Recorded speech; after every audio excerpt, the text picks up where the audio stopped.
योहानाचे पहिले पत्र अध्याय 1. जीवनाचा शब्द ख्रिस्त हा आहे. जे आरंभापासून होते ते आम्ही ऐकले आहे, आमच्या डोळ्याने आम्ही जे पाहिले आणि न्याहाळले आहे, जे आमच्या हाताने हाताळले, त्याच जीवनाच्या शब्दाविषयी आम्ही सांगतो. ते जीवन आम्हास प्रगट झाले, आम्ही ते पाहिले आहे, त्याविषयी आम्ही साक्ष देतो आणि आम्ही त्या सार्वकालिक जीवनाविषयी तुम्हास घोषणा करीत आहोत. ते जीवन पित्याजवळ होते आणि ते आम्हास प्रगट केले गेले. आम्ही जे पाहिले व ऐकले आहे ते आम्ही आता तुम्हालाही घोषित करीत आहोत, यासाठी की तुमचीही आमच्या सोबत सहभागिता असावी. आमची सहभागिता तर देवपिता व त्याचा पुत्र येशू ख्रिस्त याचबरोबर आहे. तुमचा आमचा आनंद पूर्ण व्हावा म्हणून आम्ही या गोष्टी तुम्हास लिहितो. देव सहवास म्हणजे पापाचा त्याग. जो संदेश आम्ही त्याच्यापासून ऐकला आहे तोच आम्ही तुम्हास सांगत आहोत. देव प्रकाश आहे आणि त्याच्या ठायी मुळीच अंधार नाही. जर आम्ही म्हणतो की आमची देवाबरोबर सहभागिता आहे पण पापाच्या अंधारामध्ये आम्ही जगतो तर आम्ही खोटे बोलत आहोत व सत्याला अनुसरत नाही. पण जसा तो प्रकाशात आहे तसे जर आपण प्रकाशात चालत असलो तर आपली एकमेकाबरोबर सहभागिता आहे आणि त्याचा पुत्र येशू याचे रक्त आपल्याला सर्व पापापासून शुद्ध करीते. जर आम्ही असे म्हणतो की आमच्यामध्ये कोणतेही पाप नाही तर आम्ही स्वतःला फसवतो आणि आपल्या ठायी सत्य नाही.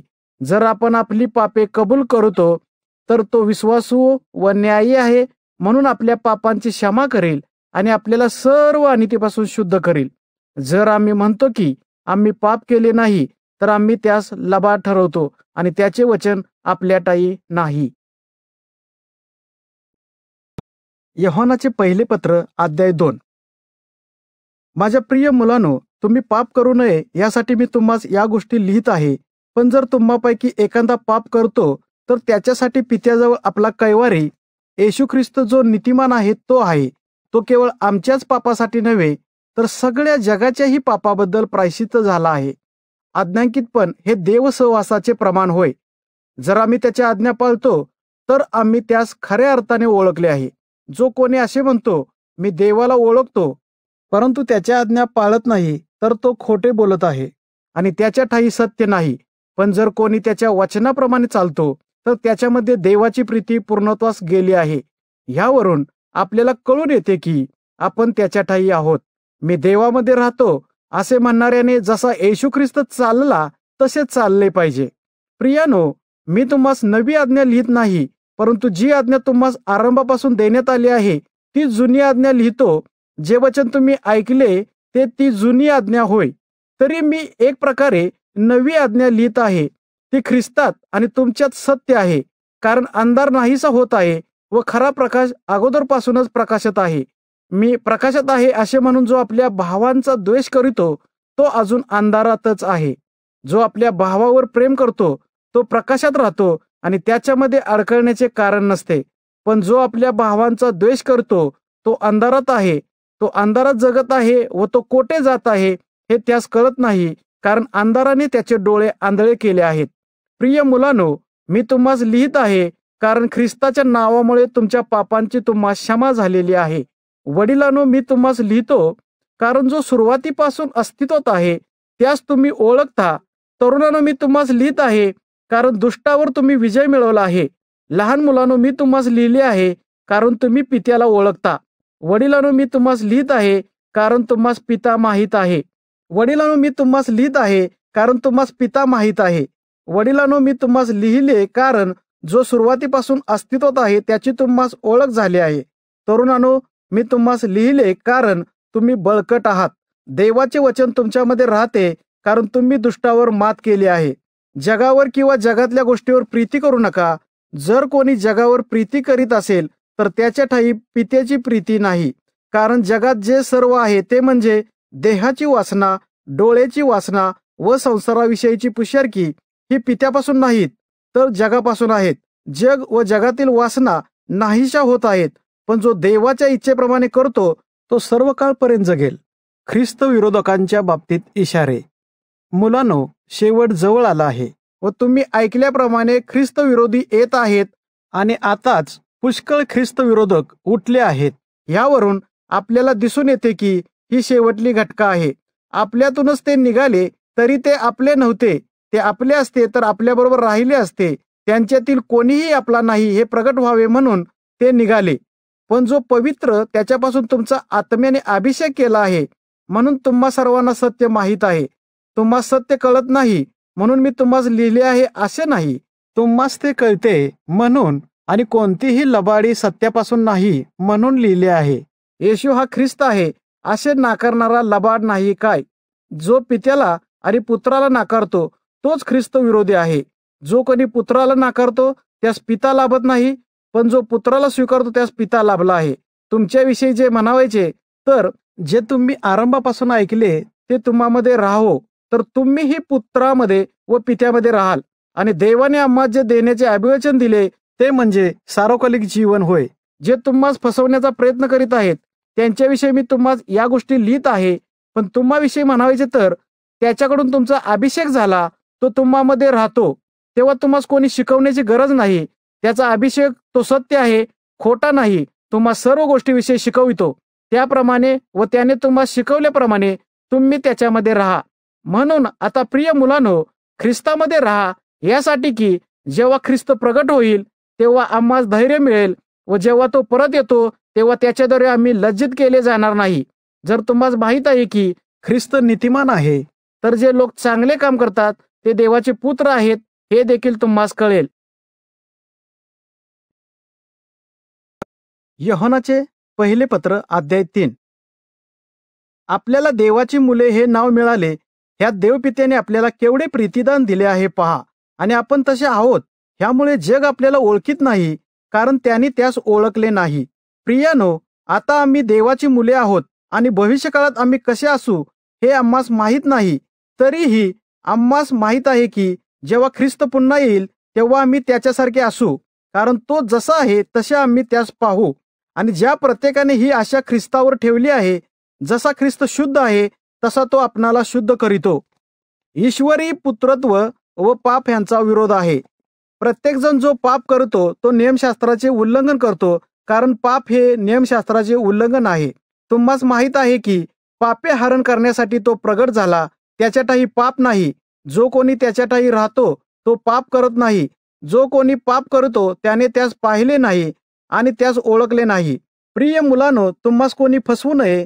तो जसा नीतिमान आहे तसा ख्रिस्त नीतीने चालणारा न्यायसंपन्न आहे. जो पाप करतो तो सैतानाचा आहे, कारण सैतान आरंभापासून पाप करत आहे आणि सैतानाची कामे नष्ट करण्यासाठीच देवाचा पुत्र प्रगट झाला. जो कोणी देवापासून जन्मलेला आहे तो पाप करत नाही, कारण त्याचे बीज त्याच्यामध्ये राहते. त्यामुळे तो पापात राहू शकत नाही, कारण तो देवापासून जन्मला आहे. यावरून देवाची मुले व जी सैतानाची मुले उघड दिसून येतात. जो कोणी नीतिमत्वाने वागत नाही तो देवाचा नाही, व जो आपल्या भावावर प्रीती करीत नाही तोही नाही. आपण एकमेकावर प्रीती करावी हा संदेश आपण आरंभापासून ऐकला तो हाच आहे. काईन त्या दुष्टाचा होता व त्याने आपल्या भावाचा वध केला. त्याच्यासारखे आपण नसावे. त्याने त्याचा वध कशासाठी केला? कारण काईनाची कृत्य दुष्ट होती आणि तर त्याच्या भावाची कृत्य न्यायी होती. बंधुप्रीती. बंधूनो, जर जग तुमचा द्वेष करते तर त्याचे आश्चर्य मानू नका. आपल्याला माहीत आहे की आपण मरणातून जीवनात गेलो आहोत, कारण आपण आपल्या बंधूवर प्रीती करीतो. जो प्रीती करत नाही तो मरणात राहतो. जो कोणी आपल्या भावाचा द्वेष करतो तो खुनी आहे, आणि तुम्हास माहीत आहे की खुनी मनुष्याच्या ठाई सार्वकालिक जीवन राहत नाही. ख्रिस्ताने आपल्यासाठी स्वतःचा जीव दिला, यामुळे प्रीती काय आहे ते आपल्याला समजते. म्हणून आपण देखील आपल्या भावासाठी जीव दिला पाहिजे. जर कोणाजवळ जगिक संपत्ती आहे आणि त्याचा भाऊ गरजवंत आहे हे पाहूनही त्याच्यावर दया करीत नाही, तर त्याच्यामध्ये देवाची प्रीती राहते कसे म्हणू शकतो? प्रिय मुलांनो, आपण शब्दाने किंवा जिभेने नव्हे तर कृतीने व खरेपणाने प्रीती करावी. यावरून आपण ओळखू की आपण सत्याचे आहोत व त्याच्या समोर आपल्या अंतकरणाला धैर्य देऊ. कारण जर आपले अंतकरण आपल्याला दोषी ठरवते तर आपल्या अंतकरणापेक्षा देव थोर आहे आणि तो सर्व काही जाणतो. प्रिय मित्रांनो, वाईट करण्याबद्दल जर आमचे अंतकरणे आम्हास दोष देत नाहीत तर देवाकडे जाण्यासाठी आम्हास धैर्य आहे. आणि आपण जे काही मागतो ते त्याच्यापासून आपल्याला मिळते, कारण आपण त्याच्या आज्ञा पाळतो आणि त्यास जे आवडते ते करतो. तो आम्हास अशी आज्ञा आहे की त्याचा पुत्र येशू ख्रिस्त याच्या नावावर आम्ही विश्वास ठेवावा आणि त्याने आपल्याला आज्ञा दिल्याप्रमाणे एकमेकावर प्रीती करावी. जो देवाची आज्ञा पाळतो तो त्याच्यामध्ये राहतो आणि देव त्याच्यात राहतो आणि त्याने जो पवित्र आत्मा आपल्याला दिला त्यावरून आपल्याला कळून येते की तो आपल्या ठायी राहतो. जो देवाची आज्ञा पाळतो तो त्याच्यामध्ये राहतो आणि देव त्याच्यात राहतो आणि त्याने जो पवित्र आत्मा आपल्याला दिला त्यावरून आपल्याला कळून येते की तो आपल्या ठायी राहतो. योहानाचे पहिले पत्र अध्याय 4. ईश्वर प्रेरणेची कसोटी. प्रियानो, प्रत्येक आत्म्यावर विश्वास ठेवू नका, परंतु ते आत्मे देवापासून आहेत किंवा नाहीत याची परीक्षा करा, कारण जगात पुष्कळ खोटे संदेष्टे निघाले आहेत. अशा प्रकारे तुम्ही देवाचा आत्मा ओळखा. येशू ख्रिस्त देह धारण करून आला हे जो प्रत्येक आत्मा कबूल करतो तो देवापासून आहे आणि जो प्रत्येक आत्मा येशूला कबूल करत नाही तो देवापासून नाही. हाच ख्रिस्त विरोधकाचा आत्मा आहे. तो येणार हे तुम्ही ऐकले आहे, तो जगात आताही आहे. अशा प्रकारे तुम्ही देवाचा आत्मा ओळखा. येशू ख्रिस्त देह धारण करून आला हे जो प्रत्येक आत्मा कबूल करतो तो देवापासून आहे आणि जो प्रत्येक आत्मा येशूला कबूल करत नाही तो देवापासून नाही. हाच ख्रिस्त विरोधकाचा आत्मा आहे. तो येणार हे तुम्ही ऐकले आहे, तो जगात आताही आहे. माझ्या प्रिय मुलांनो, तुम्ही देवाचे आहात आणि त्यांना तुम्ही जिंकले आहे, कारण जगामध्ये जो आहे त्याच्यापेक्षा जो तुमच्यामध्ये आहे तो महान देव आहे. ते आत्मे जगाचे आहेत म्हणून ते जगाच्या गोष्टी बोलतात व जग त्यांचे ऐकते, पण आम्ही देवाचे आहोत. जो देवाला ओळखतो तो आपले ऐकतो, परंतु जो देवाचा नाही तो आपले ऐकत नाही. अशा रीतीने सत्य प्रगट करणारा आत्मा कोणता आणि फसवणारा आत्मा कोणता हे आपण ओळखतो. देवावरची प्रीती व एकमेकावरची प्रीती. प्रियानो, आपण एकमेकावर प्रीती करावी, कारण प्रीती देवाकडून आहे आणि जो कोणी प्रीती करतो तो प्रत्येकजण देवापासून जन्मला आहे आणि देवाला ओळखतो. जो प्रीती करीत नाही तो देवाला ओळखत नाही, कारण देव प्रीती आहे. देवाने आपला एकुलता एक पुत्र या जगात पाठवला यासाठी की त्याच्याद्वारे आम्हा जीवन मिळावे. अशा प्रकारे त्याने त्याची आम्हावरील प्रीती दाखवली आहे. आम्ही देवावर प्रीती केली असे नाही, तर त्याने आम्हावर प्रीती केली व आपल्या एकुलता एक पुत्राला आमच्या पापाकरता प्रायश्चित्त म्हणून पाठवले. यातच खरी प्रीती आहे. प्रियानो, जर देवाने आमच्यावर अशा प्रकारे प्रीती केली तर आम्ही एकमेकावर प्रीती केलीच पाहिजे. देवाला कोणी कधी पाहिले नाही, पण जर आपण एकमेकावर प्रीती केली तर देव आपल्यामध्ये राहतो व त्याची प्रीती आपल्यात पूर्ण होते. अशा प्रकारे आम्हा समजू शकते की तो आमच्यामध्ये राहतो व आम्ही त्याच्यामध्ये राहतो. त्याने त्याच्या आत्म्यातून आपल्याला दिले आहे. ही गोष्ट आम्ही पाहिली आहे व आम्ही साक्ष देतो की जगाचा तारणारा म्हणून पित्याने पुत्राला पाठवले आहे. जर कोणी येशू हा देवाचा पुत्र आहे हे कबूल करतो तर त्याच्या ठायी देव राहतो आणि देव त्याच्यामध्ये राहतो. जर कोणी येशू हा देवाचा पुत्र आहे हे कबूल करतो तर त्याच्या ठायी देव राहतो आणि देव त्यांच्यामध्ये राहतो. आणि म्हणून आम्ही ओळखतो आणि त्या प्रीतीवर आम्ही विश्वास ठेवतो की जी देवाने आमच्यावर केली. देव प्रीती आहे आणि जो प्रीतीत राहतो तो देवामध्ये राहतो आणि देव त्यामध्ये राहतो. ह्यात आपल्यामध्ये प्रीती पूर्ण केली आहे यासाठी की न्याय ठरण्याच्या दिवशी आम्हास धैर्य असावे, कारण जसा तो आहे तसेच आपणही या जगात आहोत. प्रीतीच्या ठायी भीती नसते. इतकेच नव्हे तर पूर्ण प्रीती भीती घालवून देते. भीतीमध्ये शासन आहे आणि भीती बाळगणारा प्रीतीमध्ये पूर्ण झालेला नाही. पहिल्याने त्याने आपणावर प्रीती केली म्हणून आपण प्रीती करतो. मी देवावर प्रीती करतो असे म्हणून जर कोणी आपल्या बंधूचा द्वेष करील तर तो लबाड आहे, कारण डोळ्यापुढे असलेल्या आपल्या बंधूवर जो प्रीती करीत नाही तर त्यास न पाहिलेल्या देवावर प्रीती करता येणे शक्य नाही. जो देवावर प्रीती करतो त्याने आपल्या बंधूवरही प्रीती करावी, ही ख्रिस्ताची आपल्याला आज्ञा आहे. योहानाचे पहिले पत्र अध्याय 5. ख्रिस्त शिष्याची श्रद्धा. येशू हा ख्रिस्त आहे असा जो कोणी विश्वास धरतो तो देवापासून जन्मला आहे आणि जो कोणी जन्म देणाऱ्यावर प्रीती करतो तो त्याच्यापासून जन्मल्यावरही प्रीती करतो. देवावर प्रीती करण्याने व त्याच्या आज्ञा पाळण्याने आम्ही ओळखतो की आम्ही देवाच्या मुलावर प्रीती करतो. देवावर प्रीती करणे म्हणजे त्याच्या आज्ञा पालन करणे आणि त्याच्या आज्ञा कठीण नाहीत, कारण प्रत्येक जण जो देवापासून जन्मला आहे तो जगावर विजय मिळवतो आणि ज्याने जगावर जय मिळवला तो म्हणजे आपला विश्वास. येशू हा देवाचा पुत्र आहे असा विश्वास धरणाऱ्याशिवाय जगावर विजय मिळवणारा कोण आहे? जो आमच्याकडे पाणी व रक्त यांच्यासह आला तो हाच म्हणजे येशू ख्रिस्त केवळ पाण्याद्वारेच नाही तर पाणी आणि रक्ताद्वारे आला. आत्मा हा साक्ष देणारा आहे, कारण आत्मा सत्य आहे. साक्ष देणारे 3 साक्षीदार आहेत, आत्मा, पाणी आणि रक्त. या तिघांची एकच साक्ष आहे.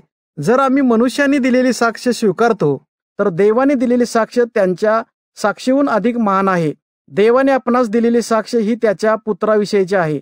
जो कोणी देवाच्या पुत्रावर विश्वास ठेवतो त्याच्या स्वतःमध्ये ही साक्ष आहे. जो देवाच्या साक्षीवर विश्वास ठेवत नाही त्याने देवाला लबाड ठरवले आहे, कारण देवाने आपल्या स्वतःच्या पुत्राबाबत दिलेल्या साक्षीवर त्याने विश्वास ठेवला नाही. आणि देवाची जी साक्ष आहे ती ही आहे की देवाने आपल्याला सार्वकालिक जीवन दिले आहे आणि हे जीवन त्याच्या पुत्राच्या ठायी आहे. ज्याच्याजवळ पुत्र आहे त्यात जीवन आहे, पण ज्याच्याजवळ पुत्र नाही त्यात जीवन नाही. समाप्ती. जे देवाच्या पुत्राच्या नावावर विश्वास ठेवतात त्यांना मी या गोष्टी लिहित आहे यासाठी की तुम्हास सार्वकालिक जीवन लाभले आहे याविषयी तुम्हास कळावे. आणि आम्हास देवामध्ये धैर्य आहे की आपण त्याच्या इच्छेप्रमाणे काही मागितले तर तो आपले ऐकेल आणि आपण जे काही मागतो ते तो ऐकतो हे आपल्याला ठाऊक आहे. म्हणून ज्या मागण्या आपण त्याच्याजवळ केल्या आहेत त्या आपल्याला मिळाल्या आहेत हेही आपल्याला ठाऊक आहे. जर एखाद्याला त्याचा बंधू पापात पडलेला दिसला आणि त्याचा परिणाम मरण नसेल तर त्याने त्याच्याकरता प्रार्थना करावी आणि देव त्यात जीवन देईल. ज्याचा परिणाम मरण नाही असे पाप करणाऱ्यास ते देईल. ज्याचा परिणाम मरण आहे असेही पाप आहे आणि त्यासाठी त्याने विनंती करावी असे मी म्हणत नाही. सर्व अनिती हे पाप आहे, पण असेही पाप आहे ज्याचा परिणाम मरण नाही. आम्ही जाणतो की जो कोणी देवाचे मूल झाला आहे तो पाप करत नाही. जो देवापासून जन्मला आहे देव स्वतः त्याचे संरक्षण करतो आणि सैतान त्यास हात लावू शकत नाही. आम्हास माहित आहे की आम्ही देवाचे आहोत आणि संपूर्ण जग त्या वाईटाच्या नियंत्रणाखाली आहे. पण आम्हास माहित आहे की देवाचा पुत्र आला आहे व त्याने आम्हास समजबुद्धी दिलेली आहे यासाठी की जो खरा आहे त्यास आम्ही ओळखावे आणि जो खरा आहे त्याच्या ठाई म्हणजे त्याचा पुत्र येशू ख्रिस्त याच्या ठाई आपण आहोत. हाच खरा देव आहे आणि तो सार्वकालिक जीवन आहे. माझ्या मुलांनो, स्वतःला मूर्तीपूजेपासून दूर राखा.